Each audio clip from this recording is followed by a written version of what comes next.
હું સિગરેટ પીતો તો અમારા પ્રિન્સિપાલ 6 ફૂટની હાઈટ વાળા કેમિસ્ટ્રીના ત્યાંથી નીકળ્યા. સાહેબ આયા, મેં આયા તો આયા. સાહેબ મારી બાજુમાં આવીને મને તો કચકચાને એક લાફો ખેંચ્યો. સિગરેટ પડી ગઈ, પાછળ 4-5 છોકરીઓ આવતી હતી, આપણી તો ઇજ્જતની પત્તારી પડી ગઈ. સાહેબને માર્યો ધક્કો, સાહેબ પડ્યા નીચે. ઓલા મેં સમજ્યા કાલ એલસી પાક્કું મળી જશે. હું તો સીધો ભાગ્યો ઘેર જઈને હોટલ પર નોકરી કરવા વેટરની. સવારે 5 વાગે એક વ્યાયામશાળામાં હું કચરા પોતું કરવા જતો. મને કસરતનો શોખ.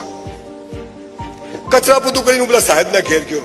દરવાજો ખખડાયો, 5 વાગે સાહેબ ખોલ્યો. મને કે શું છે? માથામાં પાટો બાંધેલો. સાહેબ સોરી. શું સોરી? હારા ઘરનો છોકરો સુધરી જાય ને. ચાલું વિચારું કે સિગરેટ હું પીવું અને તકલીફ આ માસ્ટરને. સિગરેટ છૂટી ગઈ. બોલો આવા શિક્ષકોને પગે લાગવું જોઈએ કે નહીં? વ્યક્તિ તમારા જીવનમાં તમને એક બોધપાઠ આપી દે, ભલે સિલેબસ પૂરો ના કરે, એવા શિક્ષકોને પગે પડવું એ આપણો ત્રીજો ધર્મ છે.